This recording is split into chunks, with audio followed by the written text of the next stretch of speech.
What's up everybody, welcome back to 4Play, your boy Digz here.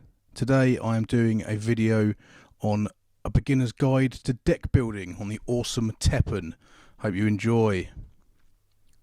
So, from the main screen here, when you want to build a new deck, you want to go to cards down the bottom, and then obviously edit deck.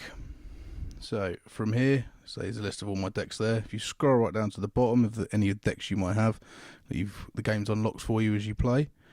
Click the plus, and then it will open up your four options here. So copy a deck, obviously copies a deck that you've already got made or one that the game has gifted you when you unlock the character. Scan the QR code, that just opens up your camera, and then you can scan the QR code either from an image or from somebody else's phone. And then the auto edit sort of helps you if you're not stuck not knowing what cards you should put in a deck. That'll give you a bit of guidance, but hopefully you won't need that one. So go ahead and click on the new deck button. So as you can see here, all the characters are on the left hand side. The game automatically gives you Ryu when you start.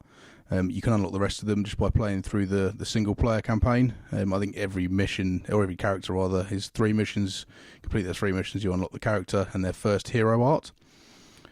So we'll just have a look at Ryu here. So as you can see, like I say, you start with the first hero art. In this case it's the Shinku Hadouken, and it says down the bottom there, deals 7 damage to an enemy unit. And then the rest of these hero arts you unlock by leveling up that character. So playing duels with that character will give you experience points, which you can then level up the character to unlock their other 2 hero arts. And like I say, down the bottom it tells you what each one does. So adds 2 damage to friendly units and cards in your X pocket, gives combo to a friendly unit, etc, etc. So once you've decided who you want to build the deck with, what character you want to use, in this case we'll just use Ryu, choose the hero art like you want. So in this case we'll choose the Hadouken, click confirm, then it'll open up a list of all your cards. So once you're looking at the overview of all your cards, you can see there that there's action cards and monster cards. The action cards don't have any numbers in the bottom right like the monster cards do, so they're pretty easy to determine. The number in the top left in the red diamond is the amount of MP that it costs to play that card, and MP will build up gradually over time during the duel. And then the numbers in the bottom right hand side of the monster cards, the number in the red triangle is their attack power, so how much damage they do when they attack, and the number in the bottom right is their life, so how much damage they can take without being killed. So from here you want to decide if you want a single colour deck, a multicolour deck, and the thing to bear in mind is that your hero that you've chosen is already allocating a colour.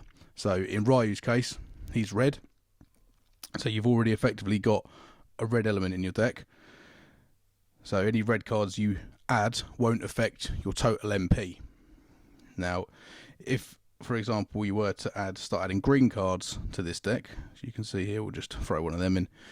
It changed that little 10 down to a 5. It does highlight it, but just in case, the first time I created a deck, I didn't notice that at all. So we'll just do this again just so you can see. So you can see it's a 10 down there, sort of bottom right hand side, just above quick deck edit. When you add a colour other than red, it drops that down to 5. So that means that your max MP you can ever have when playing this deck is 5. So obviously if you were then to put in a card that costs more than 5 to play, so we will do here, we will just throw in Chun-Li, why not? As you can see there, just above that, it says cards, contains cards that exceed the maximum MP. So obviously we wouldn't ever be able to play Chun-Li because we can only have 5 MP. So we go ahead and pull these out. As you can see there down the bottom, you've got all your filters. You can click on a colour to filter to just show that colour. So red, purple, and it will just show cards of that colour. Now you've also got the U and the A here. So A is for action, so if you click on the action it will just show you action cards, and then again you could have just action cards and just green, or just red, whatever the case may be. And then similarly, if you can click on the U, then it will just show you your monster cards, creature cards. There's also the extra filter button in the bottom left hand side there, which, yeah, like I say, gives you a lot more filters. You can choose the maximum MP, the set they're from, etc, etc, so you can check that out if you want to as well. Now, for most decks, a good sort of proportion of action cards to monster cards is around 20 monsters to 10 actions for most decks. For example, I built a Dante Resonate deck that I think's only got about 6 or 7 creatures in it, I believe, and then the rest are all action cards. So there are exceptions to the rule. But yeah, a good base guide is you want to work on around 20 creatures and around 10 actions, somewhere around there. You can, depending on the deck, obviously you can change as you please. So once you've decided the hero and the colours, whether you just want a single colour or a multicoloured deck, for this case we're just going to have just a red deck, and you can go ahead and start adding in cards. So all you do to add them is just hold your finger on it and drag it across to that side. It'll add it into the deck. If you're not sure what a card does, so we'll look at this guy for example. Neon Tiger gives you a description there of what his effect is, and then there's some flavour text just to give it some flavour, as they say. See a shiny card there. Again, you get shiny versions of a lot of the cards. Doesn't add anything extra other than making it look cool. That's all it does. But as you can see in the effects there, it says death deals 1 damage to the unit in front. So if you're not sure what the yellow text is, in this case death, you can click on that and it will bring up another little text box there saying triggered when HP reaches 0. The effect is activated before going to the graveyard. So when this unit dies, it will, in this case, deal 1 damage to the unit in front. So yeah, if we go have a look at Sakura for example, as you can see, when played, if you click on it, I mean, it's fairly self-explanatory, but triggered when using MP to summon this card from your hand or X pocket, does not trigger when summoned by other effects. So good to know if you're thinking that you might pull that out of your deck with an action card. Goes into the field, the effect won't activate. It's only if you play it from your hand using MP. And then we'll look at this Rathalos one here. So flight, obviously, has flying. If the unit directly across cannot block flight, attack the hero directly, can block flight units with flight.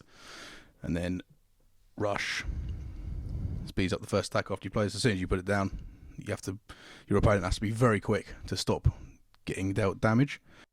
So we're just going to go ahead and just throw some cards into this deck just so I can show you the next phase. But obviously when you're building your deck, be careful what you're putting in. Don't just throw them in like I'm doing it. I'm just doing this just to speed things along slightly. So once you've built your deck and you've got all the cards that you want in it, you can see on the right hand side there down the bottom it shows you how many cards you've got in the deck. Obviously 30 out of 30. You can't have more or less than 30 if you try and add a card in after you've got 30. So it comes up in red there, too many cards. I'll take them back out. And then obviously it gives you the breakdown underneath of the monster cards to action cards. 21 monsters to 9 actions in this case. When you're happy with it, you can either press the quick deck editor or the arrow up in the top left there. It'll ask you if you want to save it. You hit yes. And then you can change the name. Just call this one Ryu in this case. And then confirm. And there it is. And then at any point, obviously, if you want to edit the deck, see it quite simply there. You can press edit deck and it will take you back into the deck editor. If you want to change the name, there's the pencil up there. You can just change the name that way. And also, if you want to change the hero art or the hero, click on the picture up at the top right hand side when you're in the edit deck part and do change hero art. And you can change it to anything you want or just completely change who it is you're using for that deck. Then once you're happy with it, you're ready to start battling, just go into the battle, and when you choose your deck, latest one will be down the bottom. Thanks for watching, guys. I hope you found that informative. Any other questions, please stick it in the comments and we'll get back to you as soon as we can. Thanks for watching.